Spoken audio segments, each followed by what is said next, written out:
देखिए latest episodes बिल्कुल ad free. ए छोरी, चल जो यहाँ से, वरना ना बचबू तू।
तू काहे आई जाइल बाड़ू बावरी? लड्डू लाइल बानी आपके खातिर। तू हमरा के एजा लड्डू खियावे आइल बाड़ू? दिमाग तो ठीक बना तू हार। गोंद के बा और एकरा में मोती हीरा नीलम भी ना बा। दाई माँ,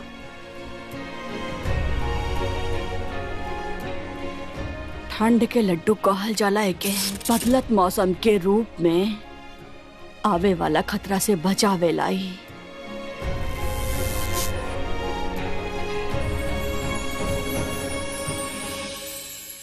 कोरा निशा,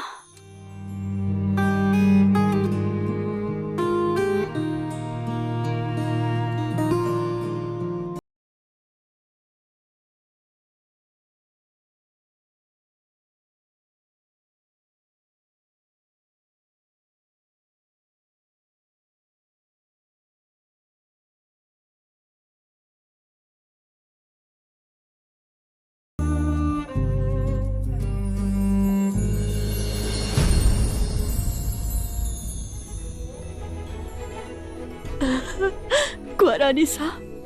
का दाई माँ, आप तो कहत रहनी ना कि आप हमार माँ बनी। अब हमार रंग रूप का बदला, आप तो हमके पहचान ही ना पैनी। ना ना कोरा निशा, ऐसा नहीं खे। आप जब पहली बार देखले रहनी तब से एहसास हो गई रहे कि हमने के कोनो रिश्ता जरूर बा, बस पहचानने में देर हो गई। हमरा के माफ कर दी। लेकिन दाई माँ, आपके ये हालत भइल कैसे? वो सब छोड़ी कुआरा निशा, सबसे पहले हमरा के ये बताई कि आप बचने कैसे, और 1 साल तक आप कहाँ रहनी? हम 1 साल तक राजपुरोहित जी के घर में बेहोश रहनी। राजपुरोहित और वनराज मिलके हमके बचैले रहले दाई माँ। वादा कैले रहना राजपुरोहित जी कि वो आपके और कुंवर सा के कुछ ना होके दी हाँ, और ऊ आपन वादा बखूबी निभाइना। कुंवरा निशा, आपका चेहरा और ये रंग, ये सब कैसे?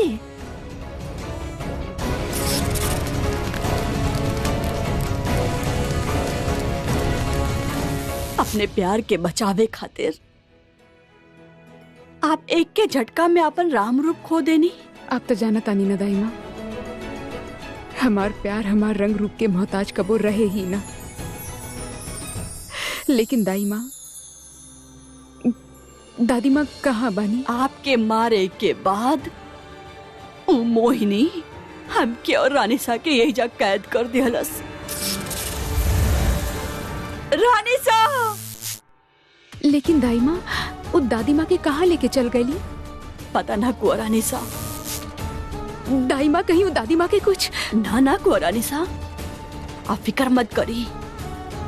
मोहिनी रानीसा के कबो ना मारी, कहे कि बिना रानीसा के वो राजकीय ग्रंथ कबो ना पढ़ सके। ये राजकीय ग्रंथ बा जकरा 500 साल से खोजल जात रहे, और जब तक ग्रंथ में लिखल हर बात वो ना जान लेत तब तक वो रानीसा के कोनो नुकसान ना पहुंचाए। और हम ओकरा ऐसन करे भी ना दे। एकरा से पहले कि वो मोहिनी दादी माँ के और दर्द दे, हम दादी माँ के ढूंढ के ही रहब। लेकिन दाई माँ मोहिनी आपके सर काहे कटली? वो तो तबे काट दे ले रहे को रानीसा जब वो हमरा के आपके मारे खातिर कहले रहे, और हम ऐसा ना कईनी। ना को रानीसा, ही रोवे के वक्त नहीं खे। अब तक काला बादल हटे के शुरुआत भइल ह। अब बहरामगढ़ में फिर से सूरज के रोशनी चमकी, सब पहले जैसन हो जाए, कहे कि अब हमारे को रानीसा वापस आ गई बाड़ी। अब ऊ चुड़ैल हमरे कुंवर रानीसा के हमरे कुंवर सा से दूर ना रख पाई।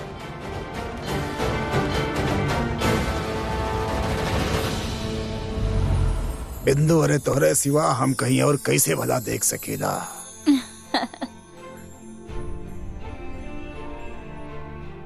वनराज रुका। जौन तरह से तोहर बाबा कसम खैले रामायण पे हाथ रख के, वही तरह से तू भी रामायण पे हाथ रख के कसम खा कि झुमरी के सिवा और कौनो लड़की के ना देखेला।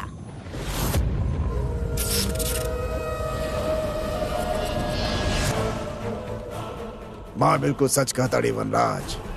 रख दा पर हाथ और खाला कसम कि पूरा जिंदगी भर झुमरी के अलावा कोनो लड़की के बारे में सोचबा भी ना।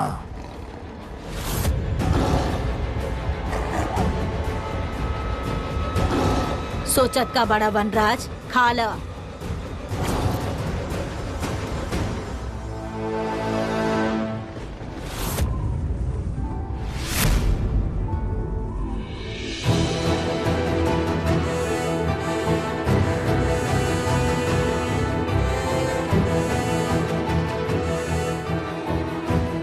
का करताड़ू झुमरी? ना, हमके वनराज से ऐसा कोनो वादा ना चाहिए। तहार दिमाग तक खराब ना हो गई? पहले खराब रहे, पर आप बिल्कुल सही।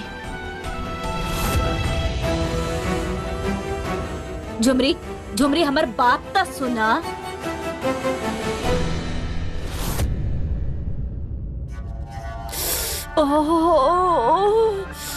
अरे हाथ, बहुत हंसी आ रहा बना तुम लोग के। आज तू तीनों हमरा पे हंसत तड़ू, लेकिन काल ही काली तू तीनों के साथ भी कोनो न कोनो कांड जरूर करी। का? और नहीं तो का।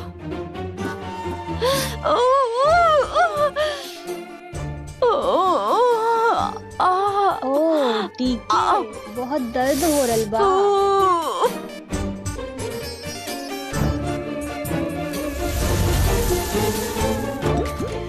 इला दवाई, थोड़ा आराम मिल जाए।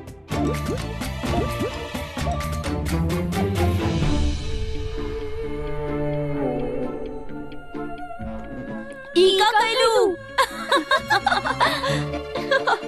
पेट से जाके दिमाग तक पहुँचने में टाइम लगाई, वैसे सीधा सर में ही डाल देने, जल्दी आराम मिले।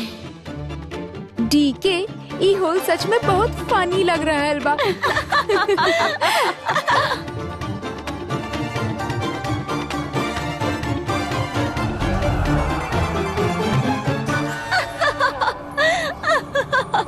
इस सब वो काली की वजह से भइल हा, छोड़ब ना ओकरा के हम।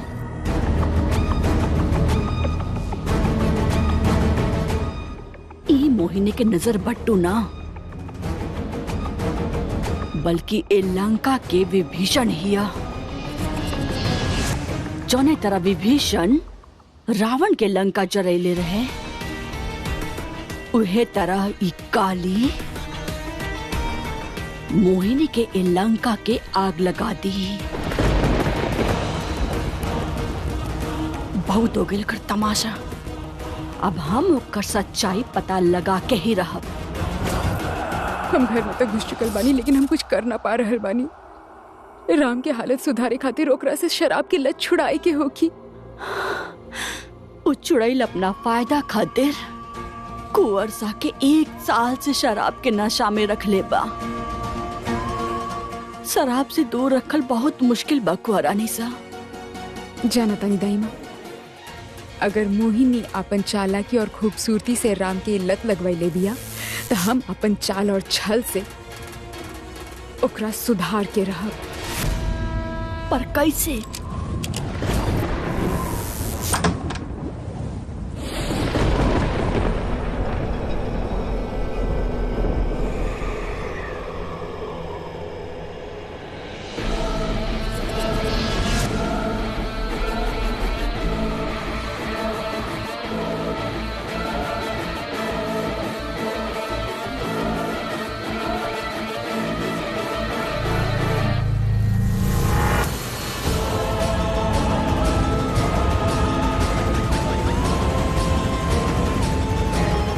खा ले। तोरा के खाना खियावले के बहाने कम से कम मोहिनी से अपन हाथ तक ठीक करा पैनी।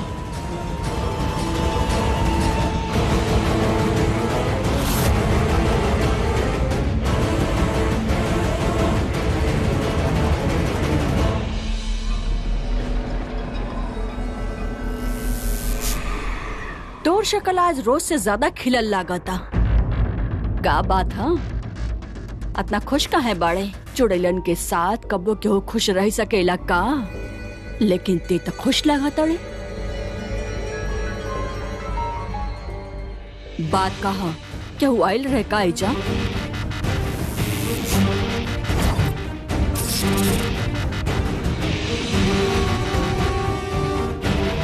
बोल ना, चुप काहे बाड़े?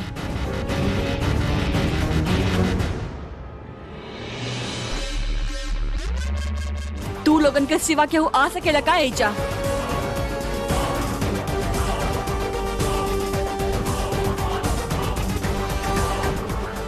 सही कह लेते।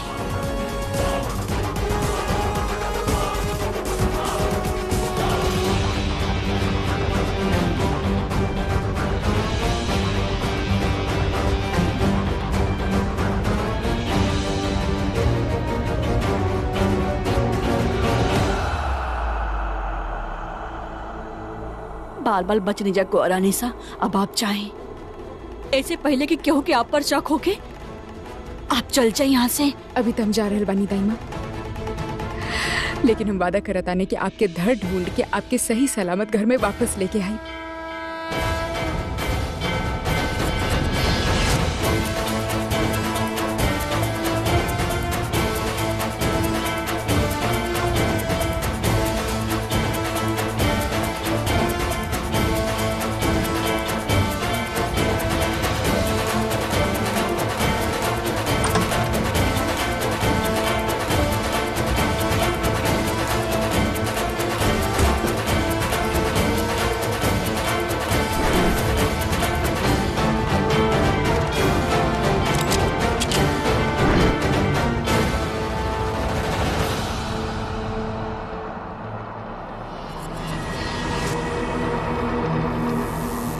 तो हमार शक सही रहे।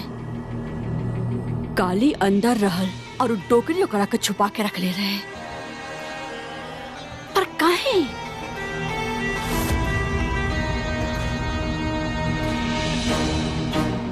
और ओकरा पास मोहिनी के नाखून कहाँ से आए?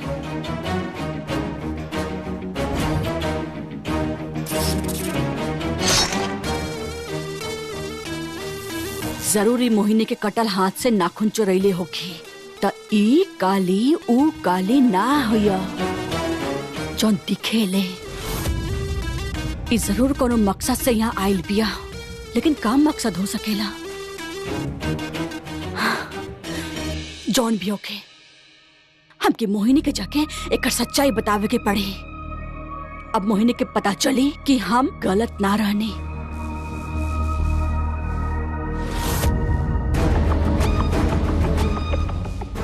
लेकिन ये सब मोहिनी के सामने हम साबित कैसे करब?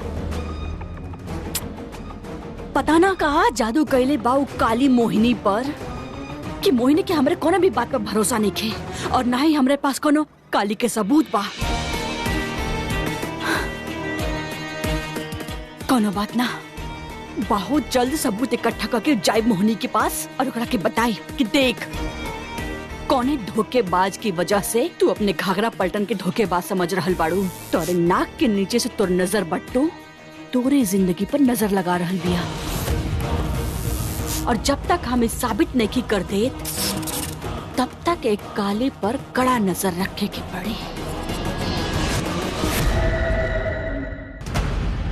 झुमरी, काबिल तोरा के अचानक का भाई? कल तक तो तू लोगन के सर खात रहलो ई कह के कि हमार कहीं चक्कर चल रहल बा, लेकिन आज जब तोरा के ई बात साबित करे के सुनहरा मौका मिलल तो तू पीछे हट गेलो। काहे?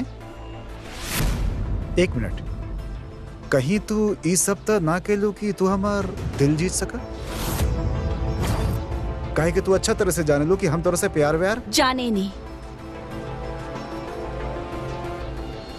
याद बा वनराज, हमने के शादी तय होखला से पहले हम दोनों कितना अच्छा दोस्त रहनी जा, हमने साथ में मस्ती करते रहनी जा, और हम दोनों के एक दूसरे के साथ कितना अच्छा लागत रहे ना। पर आज जब तू हमारे तरफ देखेला ना, तोहरा चेहरा पर खाली गुस्सा नजर आवेला। हमके बात का बुरा ना लागेला कि तू हमरा से प्यार ना करेला। चुभेला तो खाली एक के बाद वनराज कि ये सब के चक्कर में हम अपन सबसे अच्छा दोस्त खो देनी। झुमरी, जाने नहीं कि तू हमरा से प्यार ना करेला, पर हम तोहरा से बहुत प्यार करेनी वनराज। पर हमरा खातिर प्यार से ऊपर दोस्ती अहमियत रखेले। तब वनराज, हम पहले की तरह दोस्त ना बन सके नी के? हम वादा करते नहीं, आज के बाद तो हमारा मुंह से प्यार और कभी भी शादी का बात ना सुनबा।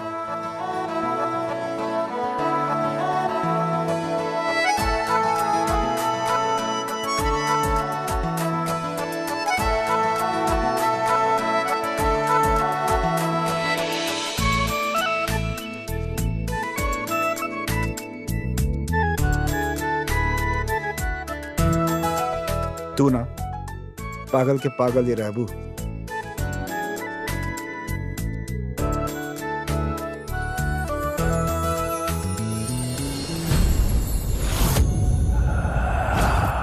यह दोस्ती हम क्यों लड़की तक लेके जाई जन हमरे कुंडली में ग्रहण मार के बैठल बिया। ओ नागिन के तक फन पकड़ के कुचलब जन हमार जिंदगी जहर का देले बिया।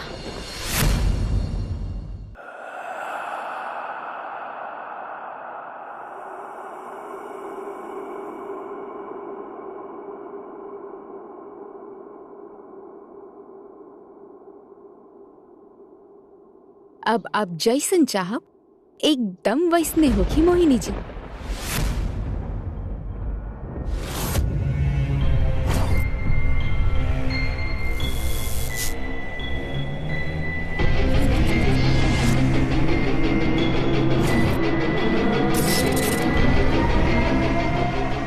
काली कैसे बात करता रही? मोहिनी जी, आपके काम हो गई बा। मोहिनी जी, आप जैसन चाहब एकदम वैसने होगी। आपके मुताबिक हम शराब मंगा ले बानी और सजा देले बानी।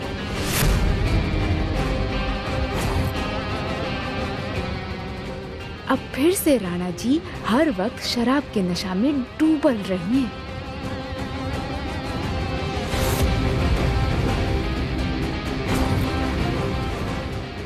और उनके अपना बारे में कुछ याद भी ना रही, ना तो सोचे समझे कि शक्ति बची और ना ही उ लड़की के याद करिए।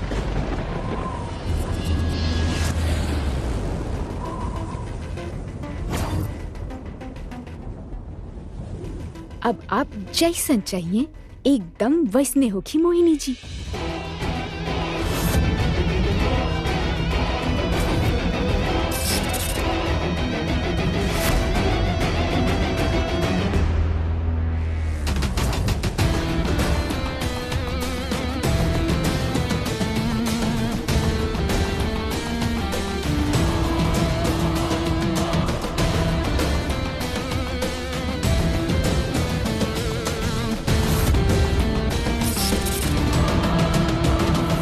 ई का बोलत अली काली, मोहिनी हमके जानबूझ के नशा में काहे रखी?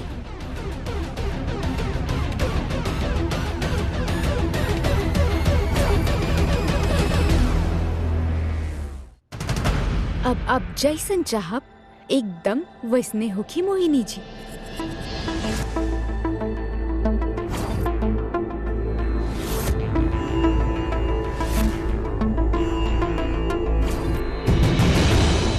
ई काली केकरा से बात करता रही? आपके काम हो गए बा। अब फिर से राणा जी हर वक्त शराब के नशा में डूबल रही और उनके अपना बारे में कुछ याद भी रही। ना तो सोचे समझे के शक्ति बची और ना तो वो लड़की के याद करिए। अब आप जैसन चाह एकदम वैसन होगी मोहिनी जी।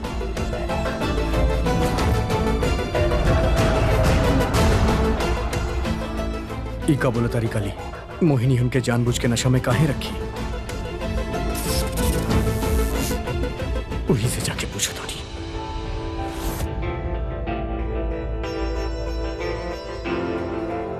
मोहिनी से बात करे कि कोनो फायदा नहीं है। झूठ और फरेब के मल्लिका बाड़ी हो, कुछ न कुछ बात बना के बात घुमा दे। कोनो दूसरा प्लान बनावता नहीं। आप जैसन कहा हम एकदम वैसन करब और ई ध्यान रखब कि राणा जी हर वक्त शराब के नशा में डूबल रहे।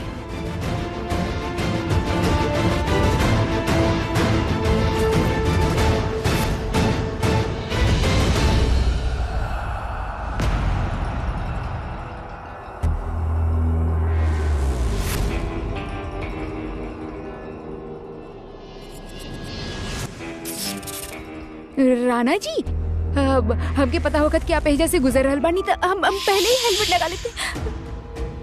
चुप, हमके कोनो बकवास ना सुने के बा। बस इतना बता कि तू मोहिनी से का बात करत रहलो।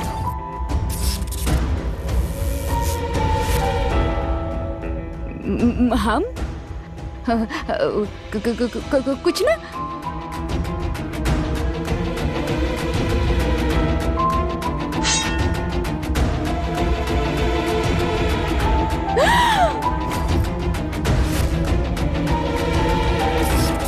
अगर एक भी आवाज निकल लू ना तब हर गला काट देबा।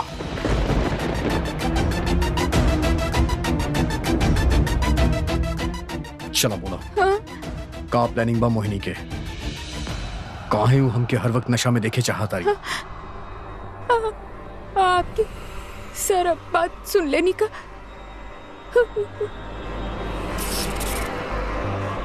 मोहिनी जी अब जैसन बोले रहनी एकदम वैसने भइल बा।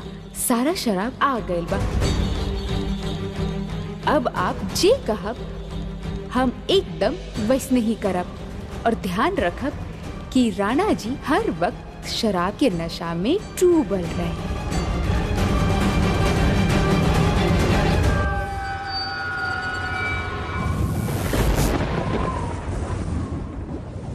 Cheers! थैंक गॉड राणा के शराब आ गए। अब वो शांत रही। हाँ, वरना वो तो हमनी के जान ही निकाल देले रहे। जानता हमार चल जात, अगर शराब आवे में तनी और देर हो जाता। किस्मत अच्छा रहे हमार कि 2 दिन होश में रहे के बावजूद राणा के ओकर अतीत के बारे में, उस सौतन के बारे में और ना वो नई लड़की के बारे में ओकरा कुछ याद ना आए।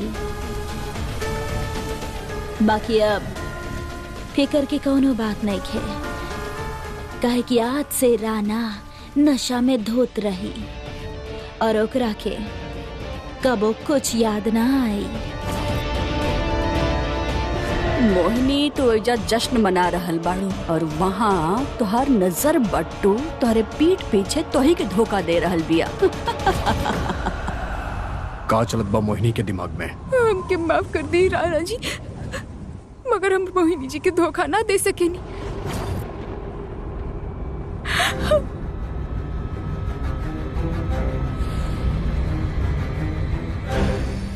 मतलब तोहरा अपन जान से ज्यादा मोहिनी प्यारी है।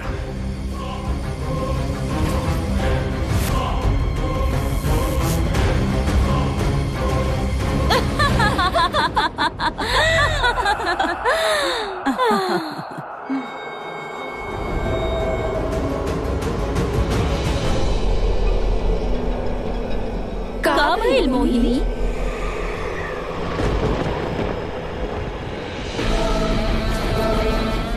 Oh my God! How can मोहिनी ये कैसे भइल? काली, ओकरा कुछ हो रहल बा। बता दे ना तो। सब बताओ तनी। मोहिनी जी और उनकर घाघरा पलटन आपके नशा में ही से रखत रानी ताकि आप अपन सारा अतीत भूल जाए। अब के बानी, कहाँ से आयल बानी, आपके पहचान केकरा से प्यार करत तानी सब भूल जाए। मतलब कैसे अतीत, कैसे याद? वो सब हमके ना पता, जितना जाना तानी वो सब बता देनी है माँ आपके। हमके चाहिए थी। एगो शर्त पे का? कि तू मोहिनी के और बाकी चुड़ैल के ई ना बतैली कि हम सब सच जाने ली। वादा कर। तू सबसे ज्यादा प्यार केकरा से करेलू काली?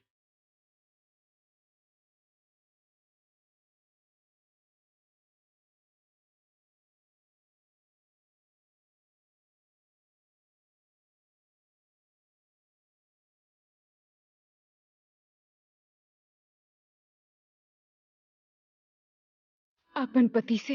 तो ओकर कसम खा के हमके प्रॉमिस करा कि तू हमेशा हमार साथ देबू और कबो धोखा न देबू।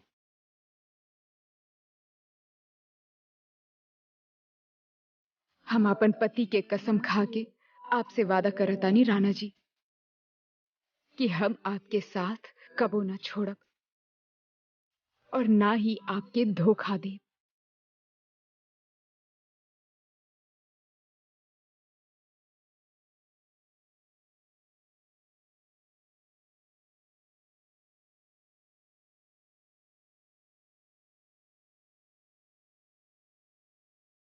एगो बात कही राणा जी, आप ही शराब की लत छोड़ काहे ना देता नहीं राणा जी? ऐसा लत के का फायदा जेकरे सारा मिलके आपके खिलाफ इस्तेमाल करे। बुरा आदत छोड़ल इतना आसान नहीं खे काली, और राणा के बेवकूफ बना के ओकर इस्तेमाल कइल वो भी इतना आसान नहीं खे। यही खातिर हम शराब छोड़े की कोशिश करब।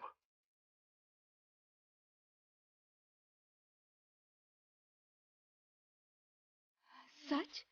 हाँ, बहुत बेवकूफ बना ले ली मोहनी और वो चुड़ैल। मगर राणा जी, शराब की लत छोड़ल इतना आसान नहीं थे। आपके बड़ा काबू करे के पड़ी आपन मन पे। राणा आज तक अपना ऊपर कबो काबू ना कैले बा, लेकिन अब कोशिश करब।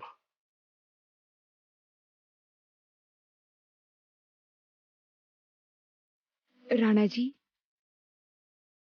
वैसे अगर आप चाहें तो हम आपकी मदद कर सके नहीं एकरा में। काली! काली! काली!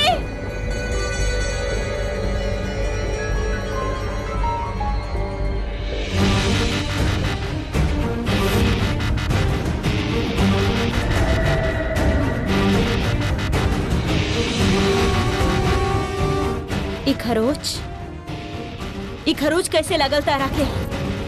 तारा पता बना, तारा एक भी खरोच आई तो ओकर सीधा असर हमरा पे होई।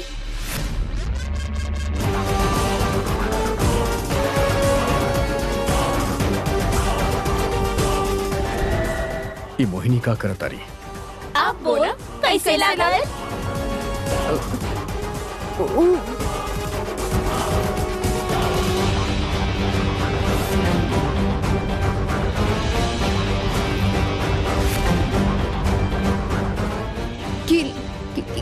कील से लग गए। कील? कील गला पे कैसे लागल? हम टेबल कुर्सी साफ करत रहनी ना, तो देखिए लग गए।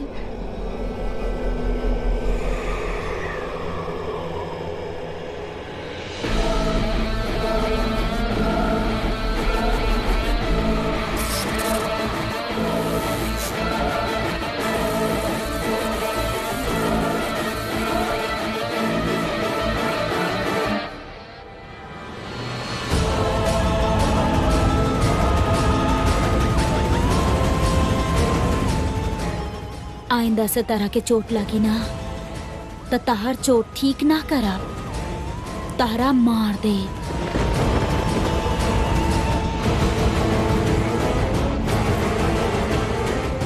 और अपना खातिर दोसर नजर बट्टू ढूंढ ले, समझ लू?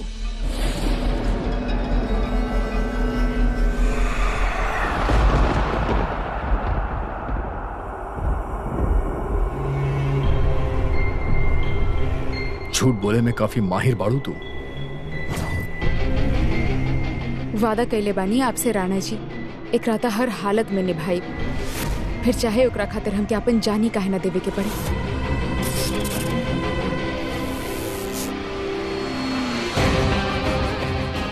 तू खुद हमरा से खुद के बचाए के वादा ले ले बड़ा राम। एक रात हम आखिरी सांस तक निभाई। अब हमके हमार मकसद में कामयाब होके से केहू ना रोक सकेला। आज भले ही अनजाने में तू हमार हाथ थाम ले बड़ा, लेकिन बहुत जल्द हमनी साथ हो खब।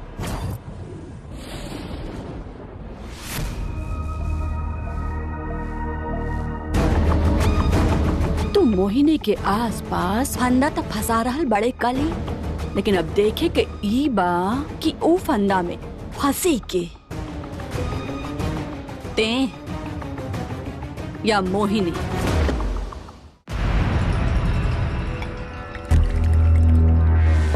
मोहिनी के ढाल बानी हम, मोहिनी के रक्षा करे के वादा कैले बानी हम। अब फिर से राणा जी हर वक्त शराब के नशा में डूबल रही हैं और उनके अपना बारे में कुछ याद भी न रही। रुकी राणा जी,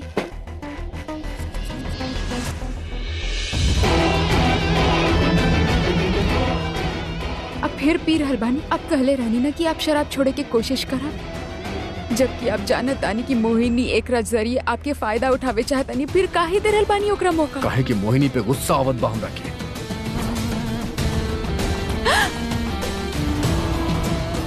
तोरा पता बा काली, हमारी हालत के जिम्मेदार हम खुद बानी, मोहिनी ना बानी।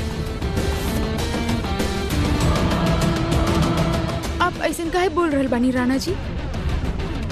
आप खुद ही आदत लगवाइले बानी का?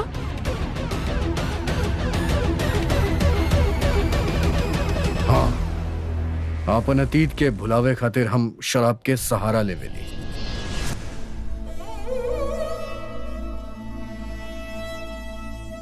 और पता बा काली, ये शराब हमार बहुत हेल्प कैले बा। ना राणा जी, आपके गलत देख रहे फहमी हमरा बा। के कितना खुश बानी हम शराब पी के। हम ना केहू के भुलावे चाहता नहीं, दिल से निकाले चाहता नहीं, और शायद निकाल भी देले बानी, तबे शायद उके बॉडी हमके ठीक से याद भी नहीं किया। मगर दिल में ना फिर भी एगो अजीब से दर्द बा। कितना भी पिए लिए वो दर्द ना जाएला। यही खातिर वो दर्द के भगावे खातिर हमके पिए के पड़ी।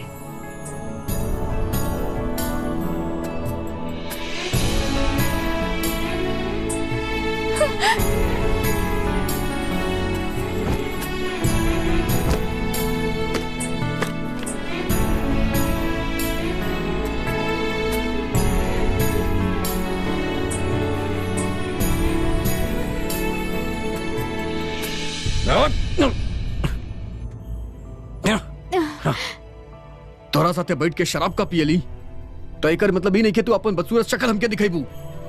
माफ करी राणा जी, गलती हो गई। अच्छा ठीक बा, उदास मत हुआ। वो सब चुड़ैल के अलावा सिर्फ हमने दोनों ही इंसान बानी यहाँ पे। अगर तू भी नाराज हो जाइबू तो हम अकेले का करम यहाँ।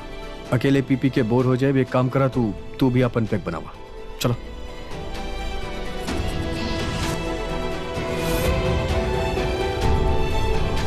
आज मत पिही राणा जी। अपन अतीत के भुलावे खातिर हमके पिए के पड़ेला। आदत बा हमार, रोका मत। राना के रूम से आवाज कैसे ना रहल बा? चला चल के देखल जाओ। चढ़ा करके आप एक बार कोशिश तो करके देखिए। एक बार केहू के ध्यान रखे के मौका तो दी, फिर देखी कैसे छूटी ये आदत। और याद तो इंसान के जिए के नींव होखेला, रिश्तन के जोड़े के धागा। उनके तोड़ के केहू कैसे जी सकेला भला राणा जी? याद करी।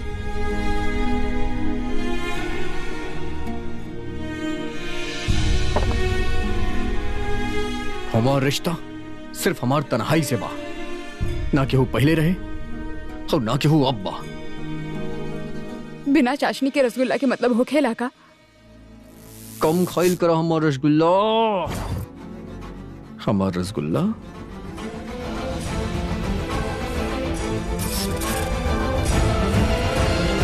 का या बिना बीज के खजूर हो सकेला? आपन मिस्टर खजूर से इतना बोर जे हो चुकल बानी।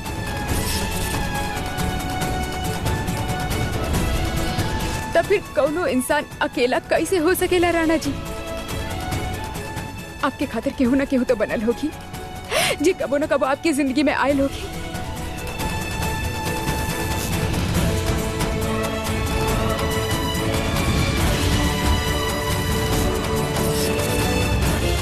याद करे की कोशिश कर राम।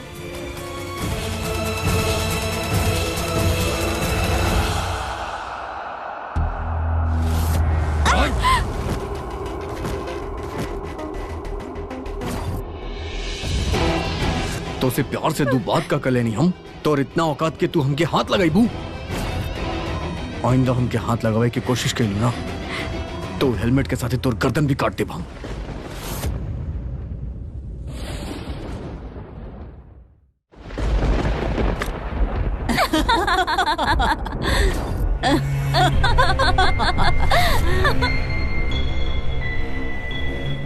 राना के ड्रिंक हम बना के दे, ते अपन बकसूरत शकल दिखा के उनका दिन मत खराब कर, समझ ले। चल उठ चल। तोरा दखल देवे खातिर के बोलस? तू चारों चुड़ैल के हाथ से पिए से अच्छा बा हम ही काली बदसूरत के हाथे से पी ले।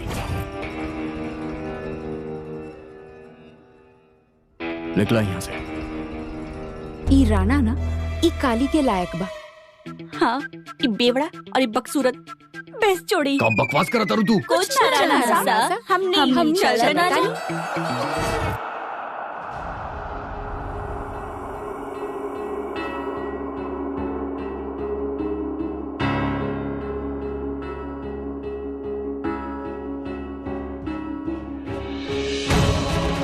हम जानबूझ के अकेले रहनी तो के वो चुड़ैल से बचावे खातिर हमने दोनों के मुंह पे हमने की बेइज्जती की है। काली अब तोरा के ही कुछ करे के पड़ी। हम का करब? वो है जो वो दिन नशा में कैले रहे, वो चारों की धोबी की तरह पटकले रहनी, हम क्या बड़ा मजा आया।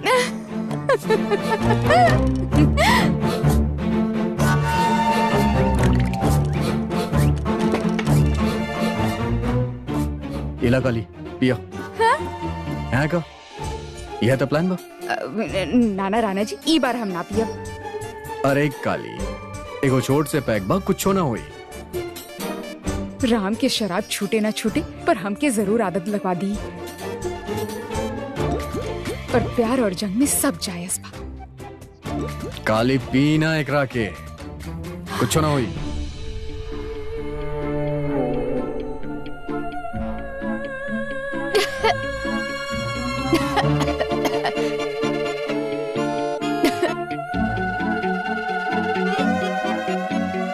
अरे राणा जी, आप हमके दो काहे दिखाई दे रहल बानी? बस अब तू जा और उस चारों के धोबी की तरह पटक के आवा। जी जनाब, हम आपन सारा दुश्मन के धूल चटाई। जय काली कलकत्ते वाली, तहार वार न जाए खाली। एक मिनट, इस सब के बीच में तू हमरा चोट मत पहुंचाइए। हमने दोनों एक टीम में बनी, समझ लो। जी जनाब।